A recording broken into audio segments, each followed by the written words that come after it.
Hola, ¿qué tal? Muy buenas noches, bienvenidos a Noticias 22. Gracias por acompañarnos, qué gusto saludar a Laura Regis en la interpretación de lengua de señas mexicana. Rafa, ¿cómo estás? Mi querida Laura, amigos del auditorio, muy contento de saludarlos como cada noche, con mucha información. Ya está todo listo para que arranque la Feria del Libro del Zócalo, un encuentro editorial que seguro nos va a dar mucho de qué hablar y que no nos podemos perder. ¿Y qué más tenemos, Karen? ¿Qué tal, amigos de Noticias 22? Rafael, Laura. Bueno, pues las propuestas que nos pueden ayudar a resolver problemas sociales, locales y ambientales se darán cita en el Abierto Mexicano de Diseño. Para hablar de este encuentro nos acompañarán dos invitados de lujo. ¿Qué más tenemos, Laura? Bueno, tenemos también más invitados que nos van a platicar acerca de una serie que va a estrenar Canal 22, se llama Matices, resultado de un convenio con el Colegio de Michoacán, y vamos a ver la realidad de este estado de la República, del que conocemos mucho en términos de cultura, de problemas sociales, políticos, económicos, en fin, de todos estos temas que tenemos una idea, vamos a profundizar gracias a esta serie que estrena Canal 22, Matices. ¿Qué les Un parece? programa muy rico, muy completo. ¿Les parece si comenzamos? Comenzamos.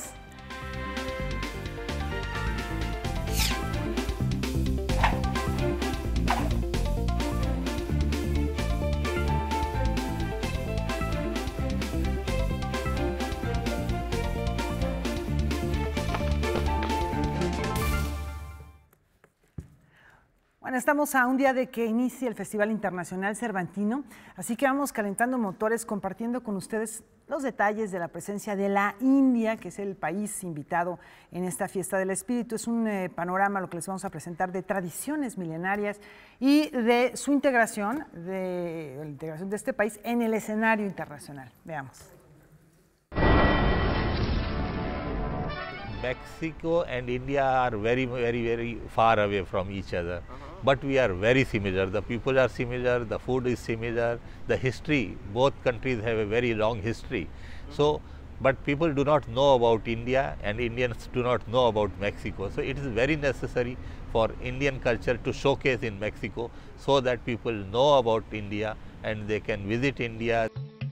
La India, como país invitado al Festival Internacional Cervantino, ha preparado un programa en donde incluye la realización de 110 eventos hindús en 33 ciudades de México, con la participación de 125 artistas. October, from 10th October to 28th October, we are the guest of honor for Cervantino Cervantino International Cultural Festival in Guanajuato, and we are getting 12 Indian groups coming from India. They are going to present dances, music, theatre and puppetry and different kind of items they are going to present in Guanajuato. And after Guanajuato, they will be going to other cities also. We are also the guest of honor for Mayan Cultural Festival, and that is from 19th to 28th in Merida. So these groups will also be going to Merida. Other than that, they will be performing in Mexico City and also in different cities all around Mexico. Los artistas que llegarán a México son un ejemplo del arte clásico, pero también contemporáneo, que se hace en la India. It's classical as well as contemporary. We are also presenting one Bollywood group, very big Bollywood group is going to open the festival in Guanajuato on 10th of October. We are going to have a big group of Bollywood which is doing the opening ceremony for the festival. And not only the classical dancers, we are having classical dancers also, but also the contemporary dancers and contemporary music. So it is a mix of classical and contemporary. In addition to that, we are going to have a film festival, we are going to have a food festival in Guanajuato and also in Mexico City, and we are going to present yoga. We are going to give a conference about the Indian culture and about the culture of India.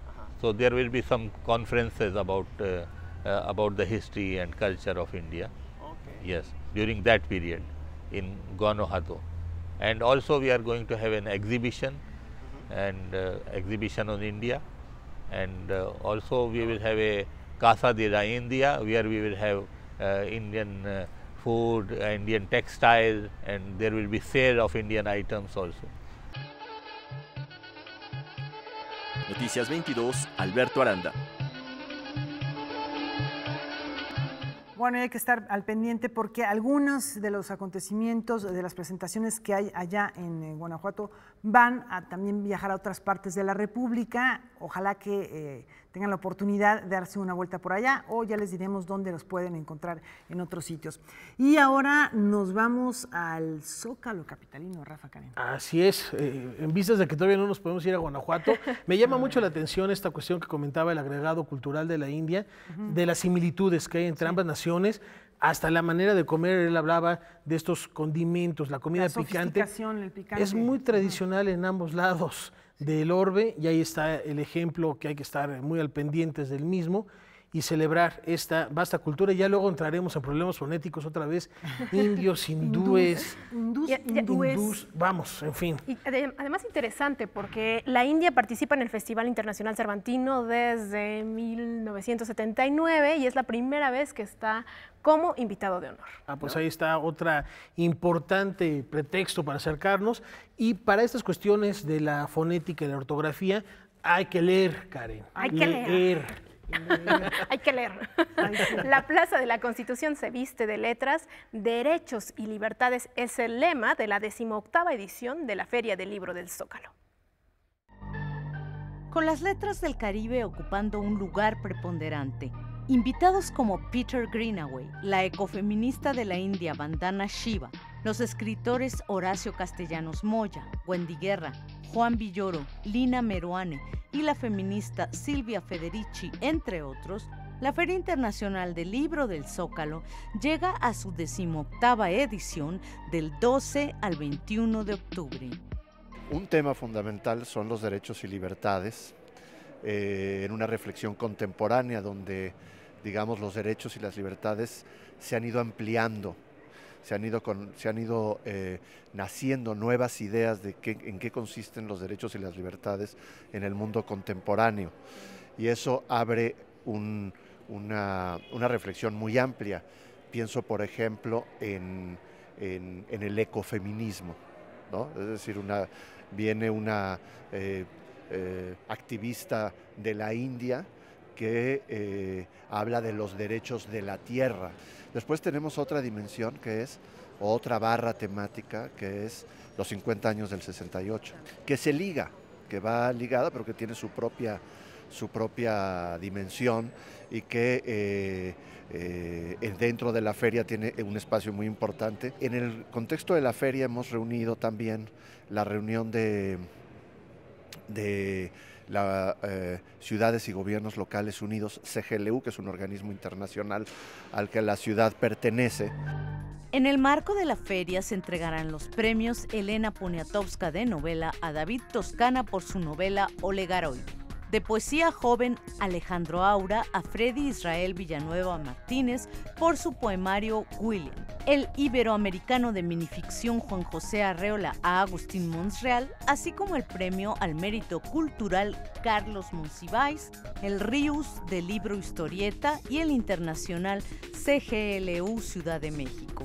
Asimismo, como cada año, la Brigada para Leer en Libertad preparó su propio programa.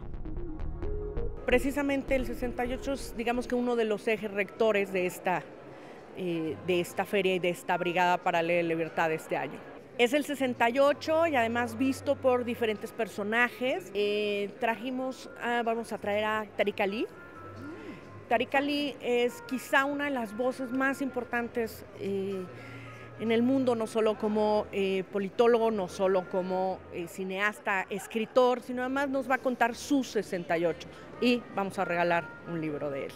Traemos a Manuel Rivas, este maravilloso escritor gallego, y vamos a regalar este domingo 14 en la tarde, a las 7 de la noche, vamos a regalar su libro. Tenemos otro libro que me parece fundamental para México, que es La Frontera, de Patrick Bard. Patrick Bard es escritor y fotógrafo francés que ha estado pues tantos años en México que yo ya digo que es mexicano. Otros invitados de la Brigada para Leer en Libertad en el Foro Elena Poniatowska son José Manuel Mireles, Nestora Salgado, Carmen Aristegui, Cristina Pacheco, Héctor de Mauleón, Tatiana Cloutier, entre otros. Además, La Chula, el Foro Móvil y la Universidad del Claustro de Sor Juana también presentarán una programación alternativa. Noticias 22, Irma Gallo. Y vamos a otro estado de la República, Tlaxcala, que es la cuna de la tradición titiritera de nuestro país y que celebra una edición más del Festival Rosete Aranda. Es toda una tradición no solo en el país, sino a nivel mundial. El Festival Internacional de Títeres llega a su 33ª edición. El gran atractivo sigue siendo la sorpresa que despierta entre los niños el poder ver un ser inerte cobrar vida en las manos de los artistas que se dan cita en Tlaxcala. En la actualidad, pues el mundo se desarrolla a través de los teléfonos inteligentes, de las tablets, de las computadoras. La tecnología está muy desarrollada y contamos siempre la anécdota de que en una función de títeres un niño estaba tan impactado de ver a la marioneta moviéndose, animada, que le preguntaba a su papá que con qué programa se bajaba esa aplicación para manejar los títeres. El festival, el cual se realizará del 14 al 25 de octubre, reunirá a compañías de países como Rusia, Brasil, Venezuela, Argentina, Turquía y por supuesto México. En esta ocasión se hará una especial mención a la llegada de los españoles a América. Nosotros tenemos para este festival 260 actividades. Desde luego que la mayoría son funciones de títeres con carácter didáctico, con carácter de promoción de valores, de dejar de manifiesto el orgullo que nosotros tenemos por nuestra historia. Y sí, precisamente, no solo a través de las funciones, sino también a través de talleres, de coloquios, de presentaciones de libros, se va a abordar el tema del mestizaje, del encuentro primero entre los españoles y los tlaxcaltecas, a 500 años de que esto sucedió. Con información y texto de Alberto Aranda, Óscar Helguera, Noticias 22. Es una colección impresionante la que hay allá en ese estado donde se cultiva el arte del títere desde hace tanto tiempo, y la colección de Rosete Aranda, que abarca muchas etapas en la historia de México y con algunos de los personajes más representativos. Bueno, hoy en día sigue estando viva. Una colección hermosa que vale la pena visitar y celebrar además con este festival que da cuenta de la vigencia que tienen en sus distintas vertientes, el arte guiñol, el teatro de marionetas o los puppets, como se ha vuelto también una moda ya en la era contemporánea. Y con esto nos vamos a una pausa para celebrar que México es la capital mundial del diseño.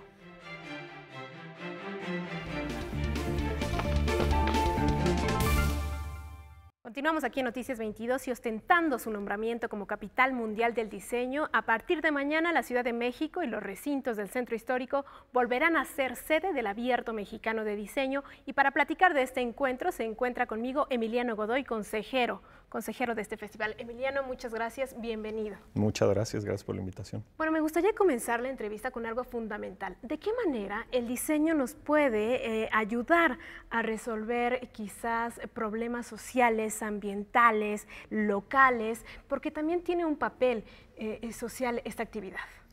Mira, el diseño es una herramienta para construir el futuro. Eso es como nosotros entendemos el diseño, y como el abierto, en este carácter plural que tiene, entiende el diseño. Es decir, es una herramienta que nos permite visualizar hasta el último detalle, hasta el último milímetro, algo que todavía no existe. Y entonces, como tal, nos permite, como una de las grandes definiciones del diseño dice, pasar de una situación existente a una situación preferente. O sea, en realidad creo que si la intención de aplicar el diseño parte de esta mejora, de buscar un beneficio, de generar un futuro deseable que sea más benéfico, con mayor bienestar, entonces el diseño pues, es una herramienta pues, muy útil en ello, ¿no? Y en este sentido, el Abierto Mexicano de Diseño reúne, bueno, cantidad de disciplinas. Compártenos un poco cuáles son estos pabellones que se diferencian según la actividad que se van a realizar y que van a estar presentes en el abierto. El abierto lo que intenta justo en este carácter abierto es de reflejar lo que sucede en la producción del diseño. Y el diseño en la Ciudad de México y en el país es una cuestión realmente muy diversa. Afortunadamente es una cosa que los últimos 20 años ha ido creciendo, y que ahora tenemos unos excelentes exponentes de diseño a nivel internacional que parten de México y que están en diseño industrial, en mobiliario, en objeto, en gráfico, en textil, en moda, arquitectura, animación digital, de diseño de interfaces, diseño para el deporte, diseño para el medio urbano. Realmente están todas estas disciplinas. El abierto lo que hizo este año fue en los diferentes recintos del centro que ocupamos, en cada uno colocar un pabellón en donde se conjunta por disciplina y podemos ver, por ejemplo, en el Munal o en la calle, en la Casa de Seminario número 12, podemos ver mobiliario y objeto, mientras que en el Palacio Correos vamos a ver comunicación visual, o en el Franz Mayer hay un pabellón estudiantil y hay, bueno, otros de moda, textil, hay muchos pabellones a lo largo del centro histórico, ¿no? Es la 6ª edición. La 6ª edición. ¿Cómo se ha transformado esta visión del diseño en México? ¿Cómo ha crecido también este encuentro? Pues mira, en realidad yo creo que el fenómeno, este boom del diseño mexicano que estamos como ahora apreciando con mucha claridad, en realidad tiene más tiempo, pero cuando nosotros iniciamos el abierto hace 6 años, realmente no pensamos que hubiera ni un público ni un gremio tan preparado para hacerlo, y no teníamos muchas expectativas del primer abierto, y la verdad es que nos sorprendió. Lanzamos una convocatoria abierta y después teníamos muchos más eventos de los que sabíamos qué hacer con ellos, y los presentamos todos, y el público inclusive fue como, esto es demasiado, ¿no? O sea, entonces una de las cosas que nos han pedido es cómo lo contenemos, cómo lo hacemos más visitables. Ahora en 5 días vamos a tener 200 eventos que representan a casi 500 diseñadores diferentes que están en muchísimas sedes diferentes. Entonces se vuelve una cosa que es hasta casi difícil de controlar, ¿no? Y creo que eso es, digamos, es sinónimo de que hay mucha salud y mucha diversidad en lo que se está haciendo, ¿no? Me llama mucho la atención porque hablar de diseño también es hablar de moda. Y hay aquí una magna exposición, una exposición en la que pretenden también visibilizar lo que se está haciendo en México en materia de moda y también cambiar un poco esta dinámica de consumismo, ¿no?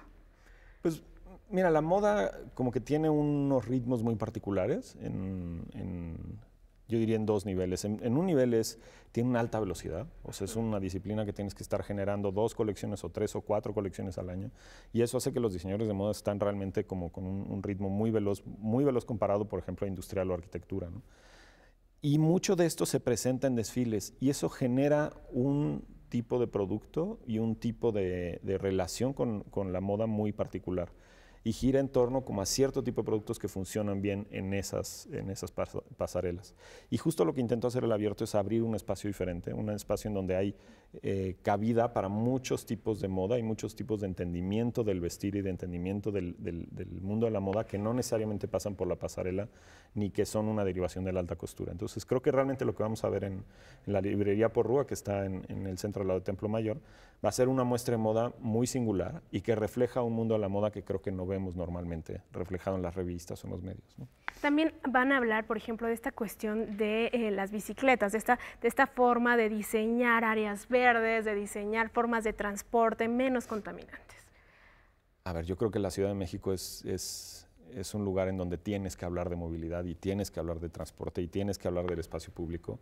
Las bicicletas, bueno, sabemos quienes somos grandes amantes de las bicicletas en la ciudad y que nos jugamos la vida moviéndonos por ella, pero en realidad también hay un tema que me parece muy importante y que es entender que la movilidad es una manera más de vivir el espacio público y de vivir la ciudad. Y creo que la ciudad de alguna manera nos pide nuevas maneras de relacionarnos con ella. Esta es una ciudad que si no controlas bien tu vida en ella, tu vida puede ser muy compleja. Entonces, justo lo que estamos tratando de hacer es también manejar el espacio público de una manera diferente, y por eso también hay instalaciones en espacio público que hablan de cuestiones desde belleza, cuestiones urbanas, cuestiones de problemáticas sociales. Tenemos por primera vez un gran pabellón que va a estar en la Plaza de la República, en donde está el Monumento a la Revolución. Va a haber una instalación muy grande de diseño para el deporte, y va a ver un muro escalar en la Plaza de la República. Entonces, como que empezamos a tratar el espacio público también como un espacio de diálogo y un espacio donde visibilizar cosas que normalmente suceden en recintos cerrados y privados, ¿no? Bueno, pues compártenos un poco cuáles serán estas sedes y los detalles, a partir de cuándo la gente puede acercar a este abierto mexicano de diseño, dónde puede checar la cartelera completa. La manera más sencilla es entrar a la página, es abiertodediceno.mx. Ahí está la guía, la pueden descargar en PDF y están los 200 eventos que son parte del abierto, y ahí está organizado de una manera que es muy fácil, digamos, de leer, de no perderse en esos 200 eventos. Yo diría que digamos, lo que hay que hacer es planear esa visita. Puede ser un poco abrumador si no estamos como preparados en qué estamos tratando de ver. Entonces, descargar la guía y analizarla y ver el mapa nos ayuda como a saber en dónde queremos concentrar nuestra energía. Pero básicamente estamos hablando de 2 cuadrantes. Uno es alrededor de la Alameda, donde está el Franz Mayer, está el Munal, el Palacio de Correos, el Atrio de San Francisco, muchas instalaciones en espacio público. Y luego hay otro cuadrante que es alrededor del Templo Mayor, que está el Seminario 12, está por Rúa, a unas cuadras está el que yo creo que es de los edificios que más me gusta del centro, que es el Museo Numismático Nacional, que si no han ido realmente vale muchísimo la pena. Y entonces en esos 2 cuadrantes gira la mayoría de los eventos. Pero también hay cosas en el MIDE, también hay cosas en el Museo de la Ciudad, también hay cosas en el Museo de Arte Popular, etcétera, ¿no? Hay mucho que ver. Bueno, ¿cuándo inicia? ¿Cuándo inicia el festival? Inicia el miércoles, mañana, y dura hasta el domingo, el día 14. Casi todo está más o menos de 10 a 6, pero los horarios de los recintos nos limitan o nos amplían esa oferta, y casi todo está a los 5 días, excepto, por ejemplo, hay un programa de pláticas y mesa redonda muy intenso que sucede principalmente el día sábado. Entonces, eso también viene en la guía, y hay algunos puntos específicos que no abren en domingo o que no abren en jueves, entonces hay que revisar la guía con atención. Pues muchísimas gracias, Emiliano. Gracias, la invitación está abierta a que visitemos este Abierto Mexicano de Diseño. Ya vimos, ya conocimos y escuchamos las posibilidades que va a tener este encuentro. Nos vamos a una breve pausa y regresamos con más información aquí en Noticias 22.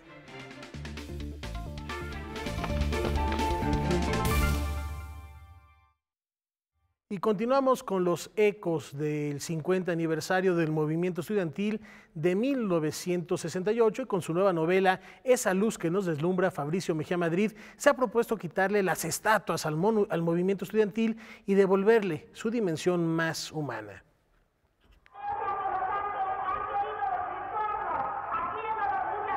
Creo que la elección de que sea un libro más literario que testimonial, pues es precisamente porque el 68 es uno de los episodios más documentados que hay, porque era necesario documentar. Si en su novela Un disparo en la oscuridad, Fabricio Mejía Madrid ya había trazado al personaje literario de Gustavo Díaz Ordaz con sus inseguridades, su mediocridad académica y su autoritarismo, con Esa luz que nos deslumbra va mucho más lejos. Se propone contar la historia del movimiento estudiantil del 68 desde la visión de los vencidos.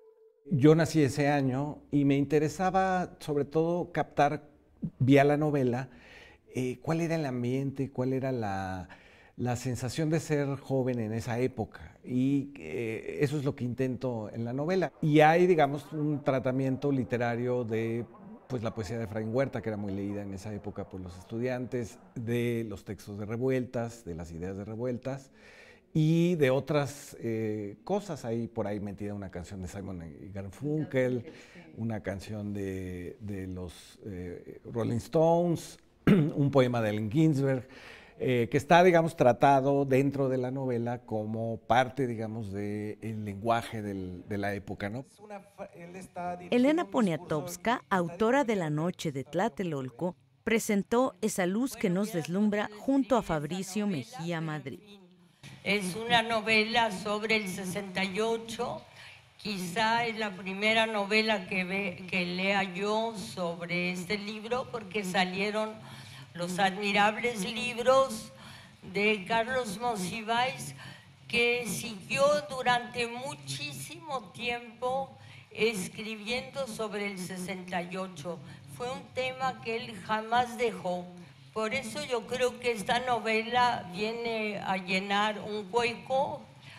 Hubo algunas novelas que no citaré, no tiene mucho caso. Hubo una que se llamó La Plaza, que fue de Luis Espota, que era como decimos en periodismo, un refrito. Noticias 22, Irma Gallo. Bueno, pues ahí está este libro del que ya hemos platicado en otros momentos, ya está disponible para el público. Y ahora vamos con otro asunto, porque este fin de semana hay un festival que la verdad es que se puso muy bien. El festival En Tijuana Arte se confirmó como uno de los eventos culturales más importantes del país. Pues muy buenas noches, yo nomás Durante 3 días, el Centro Cultural Tijuana fue testigo del suceso cultural más esperado de Baja California, el Festival en Tijuanarte, encuentro que organiza la fundación del mismo nombre desde hace 14 años para hacer de Tijuana, ciudad con apenas 129 años de vida y arraigada identidad fronteriza, un escaparate para la expresión artística del norte del país. Yo recuerdo de niña un dicho, recuerdo de niña de escucharlo más de una persona, esto de Tijuana no es México, pero tampoco es Estados Unidos. Porque en los años 40 y en los años 50 Tijuana era una isla. Era una isla, realmente territorialmente estamos tan alejados del centro del país, pocas cosas llegaban para acá. Sí, claro, somos una ciudad de paso, porque, o sea, realmente así se da, geográficamente lo favorece la condición, pero también somos una ciudad muy generosa. Los artistas toman el proceso migrante como una inspiración para llevar a cabo su obra, y la verdad es que salen cosas fascinantes. Unidos por algo más que una sierra o un desierto, este año Tijuana y Chihuahua estrecharon sus lazos. El espíritu del arte contemporáneo los hermanó, pero sobre todo el reconocimiento de la riqueza cultural de sus pueblos originarios, desde los Kumiai a los Rarámuris. Pensamos que sería mucho más interesante para todos los tijuanenses y los extranjeros que vienen a Tijuana, pues realmente que le diéramos una visión completa. Por una parte, lo cultural que tenemos, que es muchísimo y muy rico, el tema de las orquestas, que ya tenemos mucha relación porque tenemos el mismo director, las dos orquestas, y obviamente la parte turística y la parte de artesanías. Lejos de decir que la cultura termina donde empieza la carne asada, como decía Vasconcelos, pues al contrario, ahora la cultura también se desarrolla aún con carne asada, ¿no? Entonces, en ese sentido, tenemos muchísimo que ofrecer. En el Centro Cultural Tijuana, el público pudo tener contacto con 110 propuestas plásticas y visuales diversas, 80% provenientes de Baja California y el resto de estados como Coahuila, Zacatecas y Nuevo León. 14 ediciones después, la vocación del festival sigue siendo una lucha irrenunciable: fortalecer a la comunidad artística y cultural del norte de la República. Creo que la proyección que se ha logrado de los artistas baja californianos a partir de esta plataforma ha sido un esfuerzo que ha dejado la fundación, porque al final de cuentas se han hermanado con los estados invitados de honor, ¿sabes? Aquí se conocen los artistas, y un estado invitado de honor se conoce con el artista de Tijuana, y aquí hacen su primer contacto, su primer encuentro. Aquí en Tijuanarte, de alguna manera, el artista pertenece en su obra todo el tiempo, y los visitantes se acercan y platican con él: oye, ¿qué te generó? Porque yo veo esto y me está brotando esto. Entonces ya el artista, no, fíjate. Entonces empieza un diálogo. Con información de César H. Meléndez, Noticias 22. Y por segunda ocasión en nuestro país llega a la escena El beso de la mujer araña, el musical basado en la más famosa novela de Manuel Puig, el transcurrir de esas horas interminables tras las rejas de una prisión.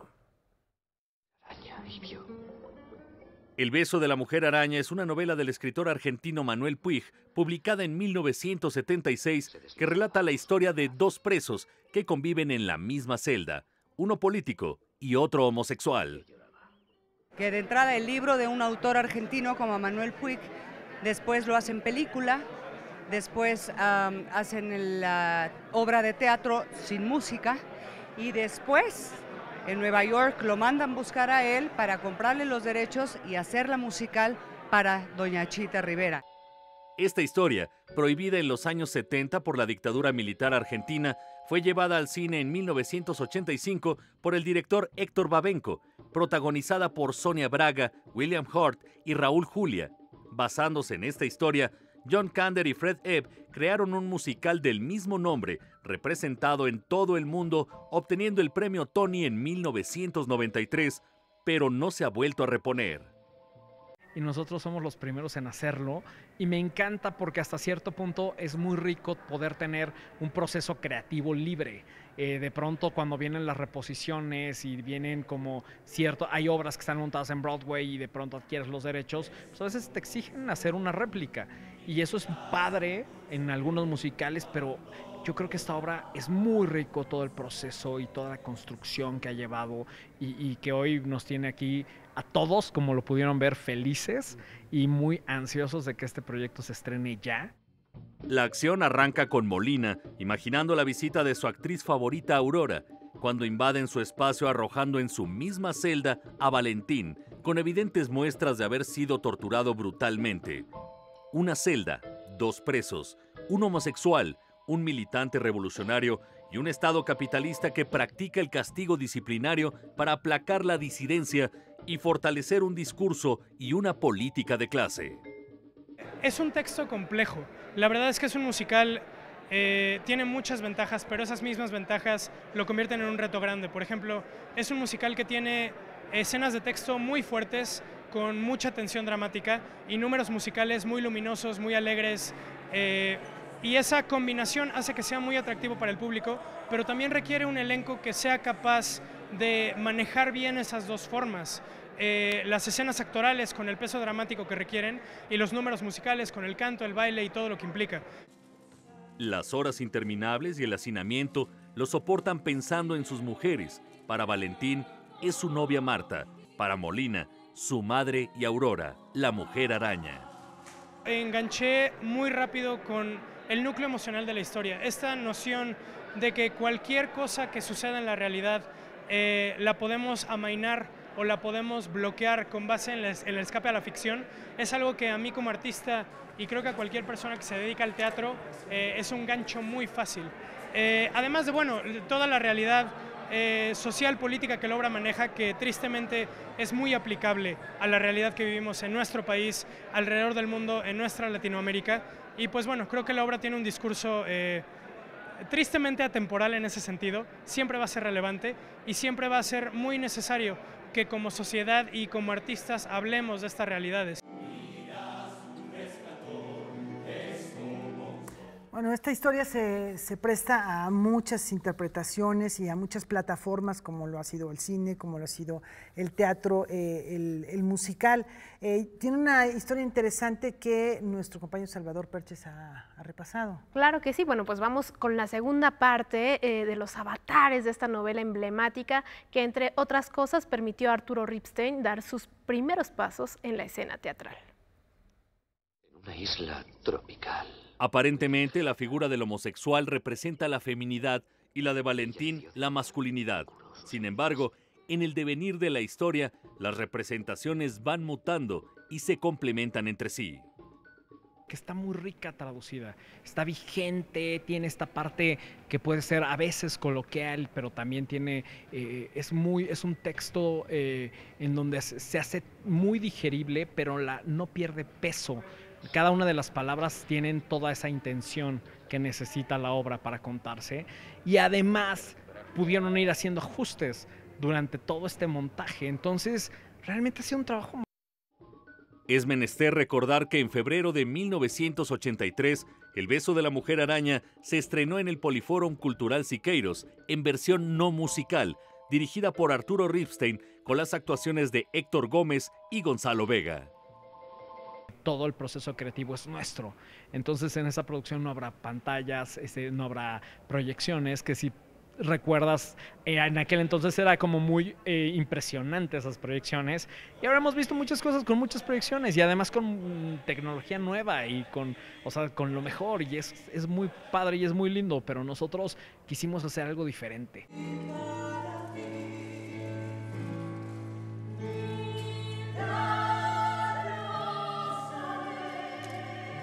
La versión original usaba mucho el recurso de las proyecciones, que además en ese tiempo era algo súper novedoso. Nosotros desde el principio decidimos alejarnos de eso y crear una realidad mucho más tangible.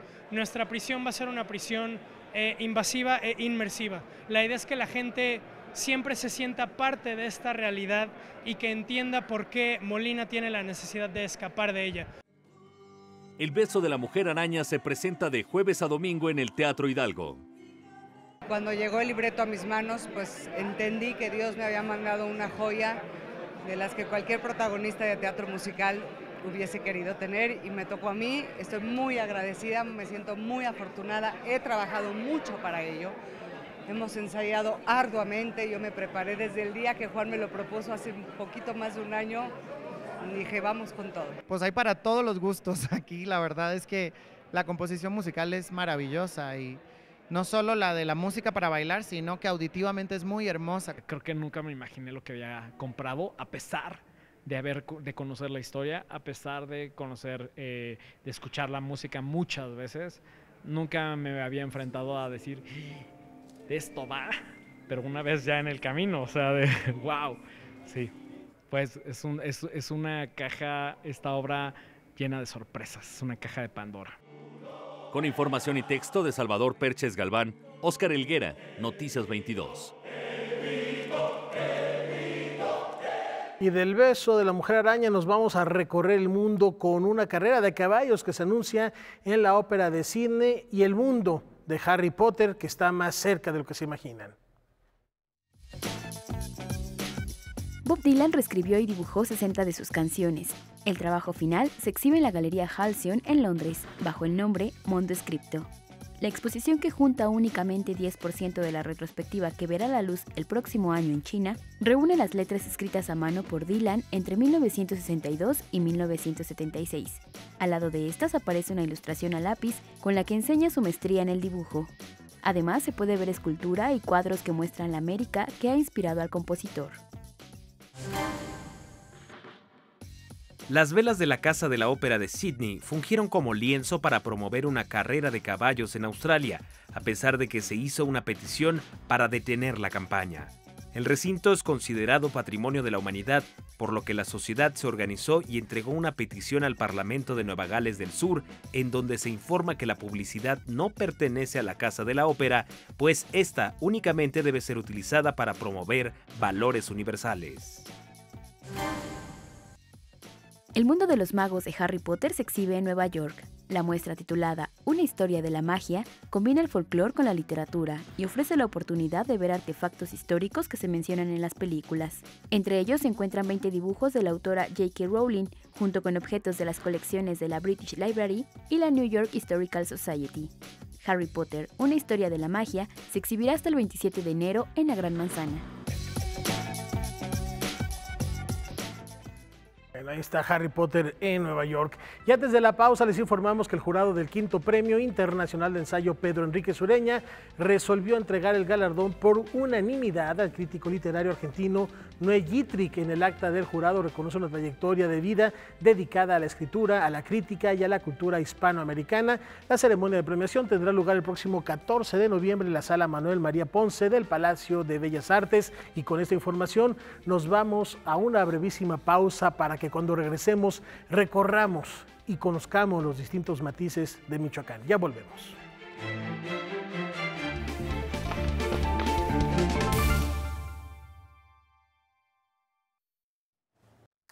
La realidad, o mejor dicho, las realidades del Michoacán contemporáneo llegan a la pantalla Canal 22, y no solamente ahí, porque se van a presentar en otras partes del mundo de la mano del Colegio de Michoacán, y es un gusto platicarles acerca de este estreno de Canal 22 que iniciará el próximo lunes, que es día 15 de octubre a las 7 de la noche.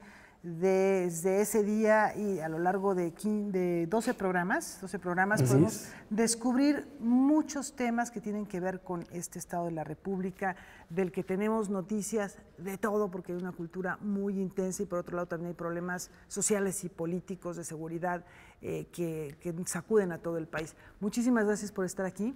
José Jesús Hernández, antropólogo del Colegio de Michoacán, quien participa en esta serie, y Dorian Neira, que es el productor de esta serie, que va a llegar gracias a esta colaboración tan interesante que se dio. ¿Cómo surge la idea de realizar un programa de televisión en el cual pueda haber la colaboración de estas dos instituciones?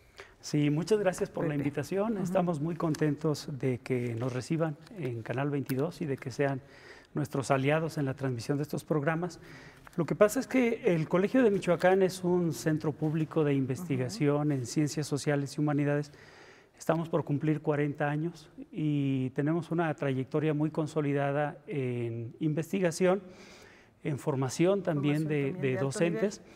Y desde hace algunos años también nos preocupamos mucho por la difusión del conocimiento que ahí se genera y por participar en las políticas públicas, pero nos hacía falta entrar a la divulgación de lo que se hace en Michoacán y de las realidades que se están viviendo en este momento en nuestro estado y que permean al país. Ahí es donde surge la necesidad de hacer programas de divulgación en un formato novedoso para nosotros, porque generalmente lo hacemos en libros, en artículos, en ponencias, es decir, más difusión que en formatos como ahora televisión, documentales y videoclips. Así es de que por eso decidimos hacer como esa aventura y estamos entregando estos primeros 12 testimonios de lo que se hace en Michoacán. Dorian, platícanos cuál es el formato que vamos a poder disfrutar y quiénes son los participantes, porque yo estaba viendo ahí una nómina muy interesante de gente realmente de primer nivel, especializada en cada uno de los temas que se tratan. Bueno, sí, mira, parte del proyecto justamente es la importancia de que fuera un espacio de encuentro entre múltiples miradas y voces multidisciplinarios, los participantes de diferentes disciplinas, de diferentes instituciones del país muy consolidadas, pero también tiene participación de ONGs, de organizaciones gubernamentales, funcionarios públicos, inclusive comuneros de Michoacán que anduvieron en movimientos en defensa de la tierra. Entonces se le dio voz, digamos, a diferentes personas en el estado que tienen algo que contar en relación a 5 ejes prioritarios, ¿no? La primera son mesas de diálogo entre especialistas, pero están conformadas en 5 ejes. El primer eje es alternancia política, política y sociedad más bien, patrimonio michoacano, educación formal, seguridad ciudadana y procesos migratorios, ¿no? Y pues son mesas de diálogo entre especialistas. Hay 3 especialistas, ¿no? En cada uno de los programas. Así es, son 3 especialistas y un moderador. Pero otro punto del programa es que el moderador es un especialista por sí mismo, ¿no? Generalmente los moderadores fueron doctores, investigadores del Colegio de Michoacán en su mayoría, ¿no? ¿Y estos programas tienen una duración de cuánto tiempo? Bueno, son 45 minutos en 3 bloques, pensando en espacio en televisión de 1 hora, ¿no? Digamos que el programa, en términos prácticos, para que ustedes se den una idea, dura 1 hora y se empieza a transmitir entonces a partir de la próxima semana. Así es, de lunes a sábado a las 7 de la noche. Esto va a ser por el canal 22.2. 22.2 para que lo tengan en cuenta. Pero no solamente ahí se va a transmitir también en otros medios y se va a transmitir en otros países. Así es. ¿Correcto? Sí, por lo pronto también ya se encuentra en negociaciones con, primero que nada, pues se agradece el interés del Canal 22 y también pues se tiene el interés de participar con el sistema michoacano, que es, digamos, a quien también le compete directamente, ¿no? Por ser el estado que nos alberga y que tiene relación con las temáticas, ¿no? Que aunque, como decía Pepe, no son temas de Michoacán, pero que reflejan una realidad del país, básicamente, ¿no? Pepe, ahora, ¿cómo seleccionar los temas? Porque hay tanto de qué hablar cuando hablamos de Michoacán. Podemos hablar de cultura, de historia, de creación artística. Hemos tenido la oportunidad en Canal 22 de hacer recorridos. Noticias 22 les ha presentado a ustedes recorridos por Michoacán en los que hemos tenido la posibilidad de ver la vida de distintas comunidades, las lenguas originarias, los grupos originarios. Y también, por otra parte, está este tema tan tremendo, tan doloroso para todo el país de la seguridad. ¿Cómo se fue eligiendo estos temas de los que nos hablaba Dorian y decir, bueno, estos son los grandes temas de este estado que está en la mira no solamente de México, sino de muchas partes del mundo? Fíjate que sí fue un reto porque siendo casi 100 investigadores con más de 100 proyectos de investigación, ¿por dónde comienzas? Cada uno te dice, bueno, es que esto es importantísimo, no lo puedes dejar de lado. Los lingüistas, los que trabajan, por ejemplo, con traducción del purépecha o los que trabajan medio ambiente. Pero se decidió que 5 ejes servían como para aglutinar a muchos investigadores. Migración, importantísimo, ¿no? 5 millones de michoacanos en el estado y 5 millones en el extranjero. Era importante. Después de eso, también el asunto de la seguridad, inseguridad, violencia. es importante. La alternancia política, porque Michoacán fue de los primeros estados que transitó, que hubo un cambio de poder. Después patrimonio, porque bueno, en Michoacán se habla del patrimonio natural y también tenemos patrimonio cultural edificado y otro tipo de patrimonios como son los inmateriales o intangibles. Así es de que esos fueron los ejes articuladores que en este momento son como la bandera, pero la idea es que en las siguientes entregas estén representados más colegas con más programas de la diversidad de Michoacán y de lo que hacemos nosotros. Claro, no se detendrá ahí el análisis ni la investigación. Ahora, cuando hablamos de televisión, muchas veces se busca llenar ciertos formatos, ciertos tiempos. ¿Qué tanto hubo la posibilidad, digamos, la libertad de elegir, de traer gente, de extenderse en las conversaciones, llegar al punto que se quería?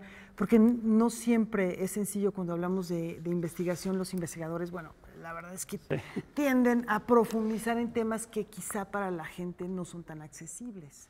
¿Cómo se cuidó todo esto? Que fuera, al final de cuentas, es programa de televisión y tiene un tiempo y unas condiciones limitadas, digamos, ¿no? Bueno, pues sí, desde un principio se planteó el proyecto como tal, como un programa de televisión, y ese era el objetivo final, ¿no? Entonces, a pesar de que no somos un estudio universitario, como luego hay algunas instituciones que lo tienen, pues tuvimos que implementar formas, a pesar de no estar en vivo, de controlar los tiempos, inclusive pues manejo de cámaras, todas esas cosas, porque sí los investigadores están acostumbrados a otros ritmos. Y otra profundidad también, hay que decirlo, que sí, por supuesto. Entonces lo primero que se acordó fue que fuera un lenguaje de divulgación, que fuera un lenguaje más para el público en general, que ese era como el primer objetivo, porque precisamente es un proyecto de divulgación de la ciencia, ¿no? Entonces, y la segunda pues fue eso, cuestiones del tiempo.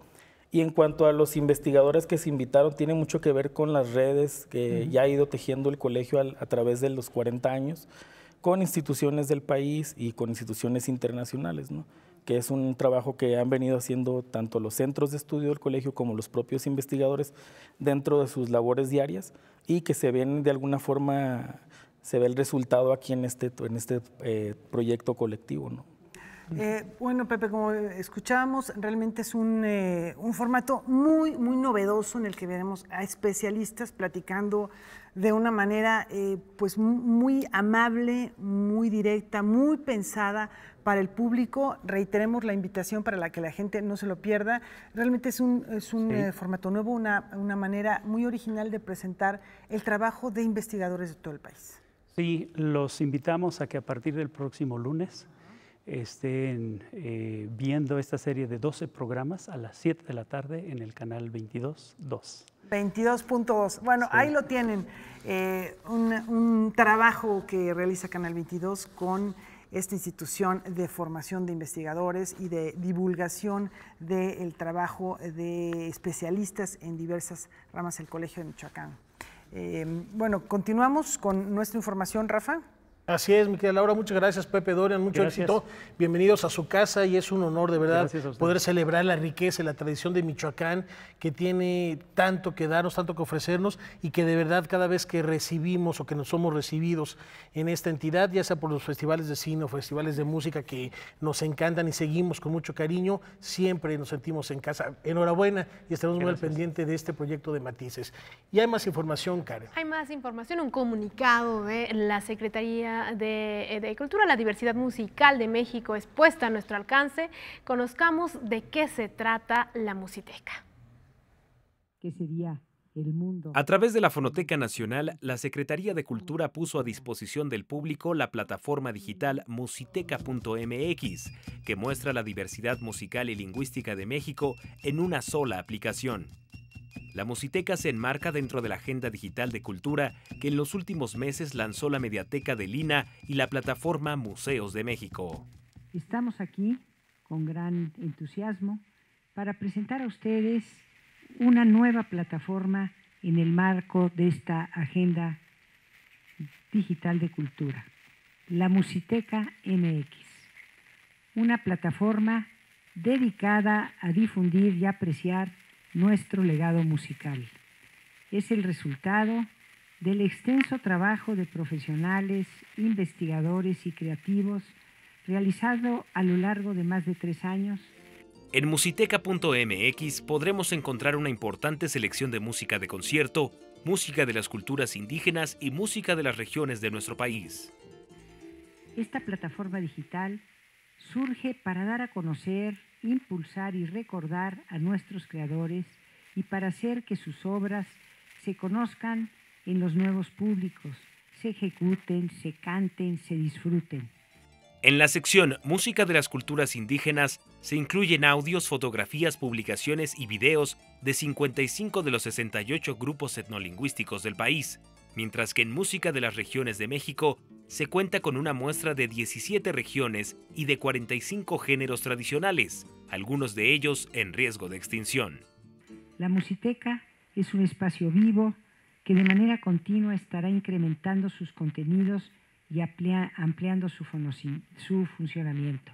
El día de hoy nace esta herramienta digital para difundir el rico patrimonio musical de México, para que éste siga siendo parte del corazón de los mexicanos y esté al alcance de cualquier persona en el mundo.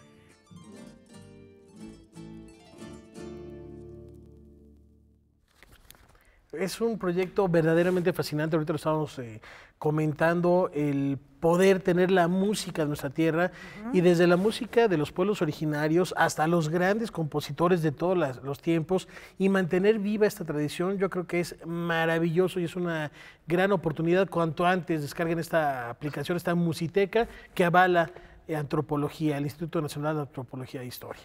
Además de la música tradicional indígena, la música que hace, bueno, es fundamental para reconocer la historia de México, que también formará y estará disponible en esta aplicación. Ya Karen lo está descargando de donde viene en ese Aquí estoy momento. justo buscándola. Descargando su app. Está genial, está genial. Sí. Ya vamos a explorarla, ya nos comentarán ustedes y nosotros también les iremos comentando. Hay algunos hallazgos, seguramente habrá cosas que no conocemos, autores o música que no conocemos y vamos a hacer grandes descubrimientos. Y también el aporte que puedan dar aquí en este estudio hemos tenido a grandes etnomusicólogos, que cuando encuentren esas joyitas o esos tesoros perdidos o aquellos que lamentablemente, digo lamentablemente, solo se transmiten por tradición, pues ni siquiera oral, sino presencial, porque es música, entonces está la oportunidad para que ellos se acerquen, ya sea al INA o a la Secretaría de Cultura y digan, aquí está mi aporte y enriquecer esta base de datos. Muy buena idea, tienes razón, Rafa. Pues y tenemos más música para despedir, de otro orden. De otro orden muy distinto. Hoy hubiera cumplido años una de las leyendas de la música de todos los tiempos, de todas las geografías, John Winston Lennon. Considerado el tercer mejor compositor de todos los tiempos. Yo pensé que el tercer Beatle.